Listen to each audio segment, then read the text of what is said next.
What's up? What's up? What's up, y'all? This is your boy, y'all's chosen one, at it again. Good morning, good morning, good morning. We are in the great book of Genesis. We are on chapter 37. No, chapter 38. Chapter 38. We're on chapter 38. And, yeah, we're on chapter 38, man. So, the last chapter that we did, we saw that Joseph was sold to the Midianites, and well, actually sold to the Ishmaelites, who then in turn the Ishmaelites sold him to the Midianites, and then the Midianites sold him to the Egyptians. So here's a point to make, and I've been saying it throughout, all these Egyptologists and these Nubians and stuff like that. Yeah, we all looked alike. We all look alike. We all had this brown skin, this different shades of brown skin. And the and these Egyptians and us look just alike. So we have Joseph here being sold into captivity. Well, he'd be subject under Pharaoh, like right under, and he must have been very handsome. He's a handsome man. So everybody said these stinking Hebrews. Yeah, right, man. You're handsome people, man. Your own Pharaoh took him as a servant in his court. So he had to be a comely and fair appearance, man. He had to have some, had some looks about himself. Anyway, let's continue reading, man. Genesis chapter 38. And it came to pass at that time that Judah went down from his brethren and turned into a certain Adulamite, whose name was Hira. And Judah saw there a daughter of a certain Canaanite, whose name was Shua, and he took her and went in unto her. Okay, so here's a Canaanite. Obviously, throughout the Bible so far, we see us interbreeding with these Hamites.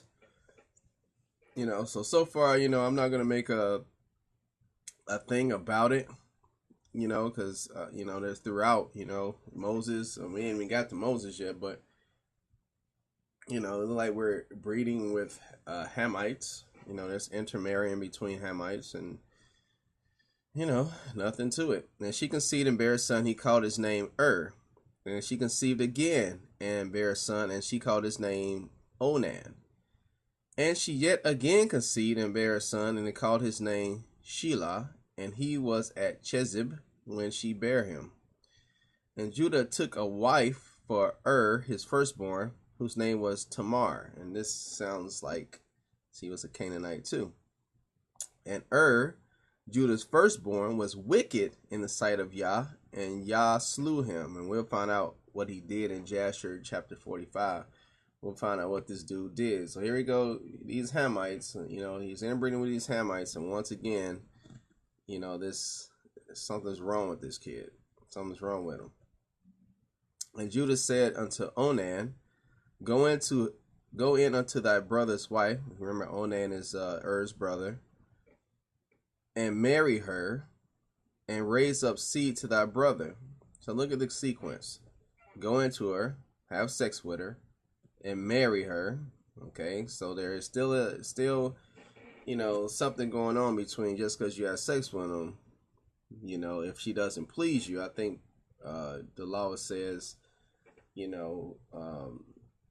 I forgot what the law says, but look, it's a sequence. You go into her, you marry her. If she pleases you, you marry her, and raise up seed to thy brother. So these seed wouldn't be his own seed; it would be his brother's seed. The whole lineage thing is tricky. It's tricky because the seed, even though it's coming from his loins, would be considered his brother's child. And Onan knew that the seed should not be his, and it came to pass when he went in unto his brother's wife, that he spilled it unto the ground. So he took it out, he took it out, spilled it to the ground, least that he should give seed to his brother.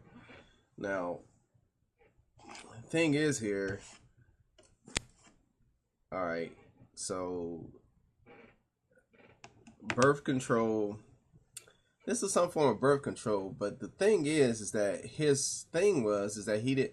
It wasn't that he didn't want seed; is that he wanted his own seed. The seed wouldn't be his, so that's why he spilled it to the ground. It wasn't that he didn't want to come in unto her, but it's that the seed wouldn't have been his, you know. And he already knew the law of that. And the thing which he did displeased Yah, wherefore he slew him also. So both of Judah's sons, the two, and Onan, they were slayed by the Most High, man. Jeez. And Judah said unto Onan, go into thy brother. Okay. All right. Verse 11. Then said Judah to Tamar, his daughter-in-law, remain a widow at thy father's house, till Shelah, my son, so Shelah is young, be grown. For he said, lest peradventure he die also as his brethren did. And Tamar went and dwelt in her father's house. And in process of time, the daughter of Shua, Judah's wife, died. And Judah was comforted and went up into his sheep shearers to Timoth, and he and his friend Hirah the Adulamite. And it was told Tamar, saying, behold, thy father-in-law goeth up to Timoth to shear his sheep. And she put her widow's garments off from her, and covered her with a veil, and wrapped herself, and sat in an open space, which is by the way to Timoth. For she saw that Shelah was grown, and she was not given unto him to a wife. So here's this woman, back in the days, man. She's ready. She's at the age where, she want to bear some children. She wants to, she wants to have sex. She wants to have children. She wants to have sex. She wants to have a family. And Judah promised her, and Timoth, and his son was grown already. And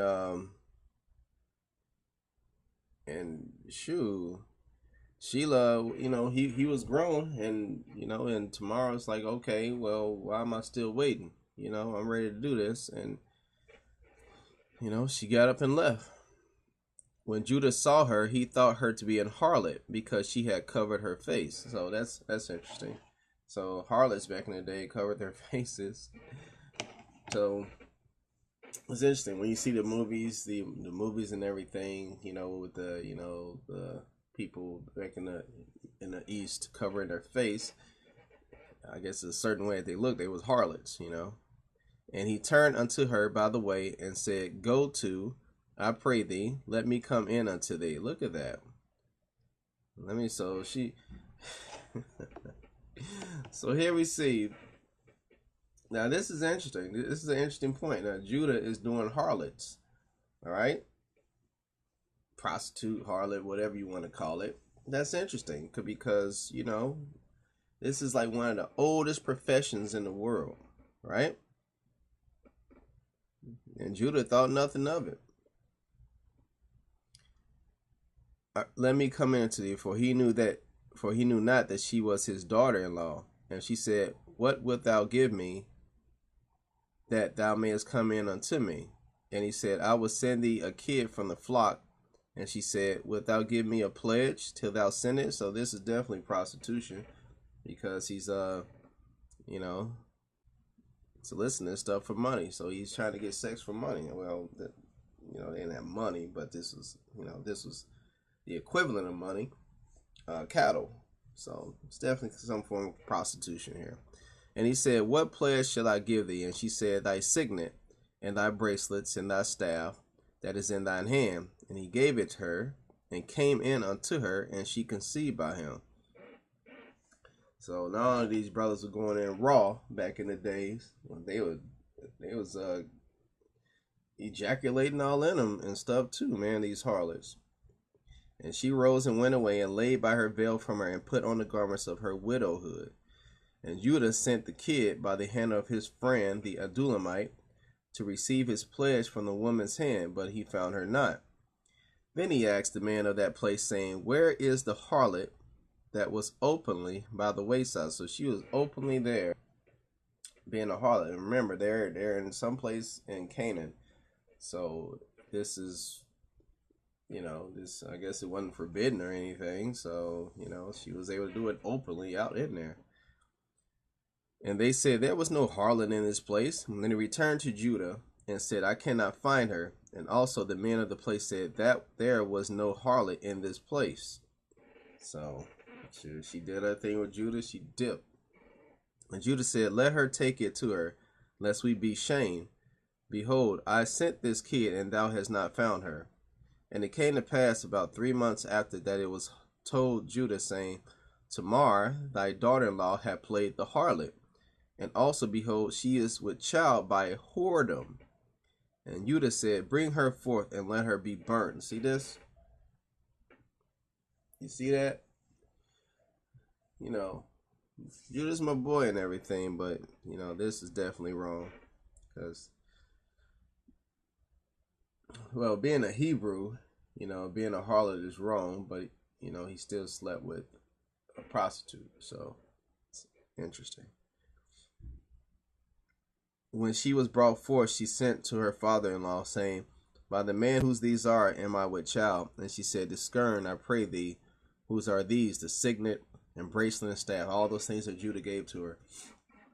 And Judah acknowledged them and said, she had been more righteous than I, because that I gave her not to Shelah my son, and he knew her again no more. He knew her again no more. Didn't have sex with her again no more, but gotta take care of that baby.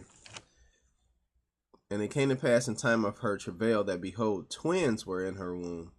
And it came to pass when she travailed that the one put out his hand, and the midwife took and bound upon his hand a scarlet thread, saying, this came out first. And it came to pass as he drew back his hand, that behold, his brother came out. And she said, how hast thou broken forth? This breach be upon thee. Therefore his name was called Pharez. Or wherefore hast thou made this breach against thee? And afterward came out his brother that had the scarlet thread upon his hand. His name was called Zara. So Judah had 2 more sons. He had Pharez and Zara. So he had sex with this whore. This whore. Well, she wasn't a whore, but they thought she was a harlot, but she really wasn't. So he had sex with her, and then he got up having twins. Man, interesting stuff, man.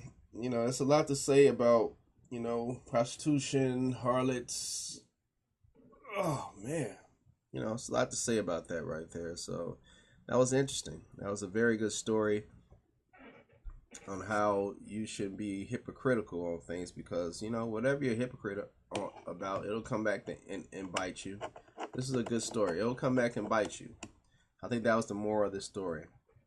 Whatever you do will come back and bite you in the ass, man. All right, this is your boy, y'all's chosen one. I'll catch you on the next one. Shalom.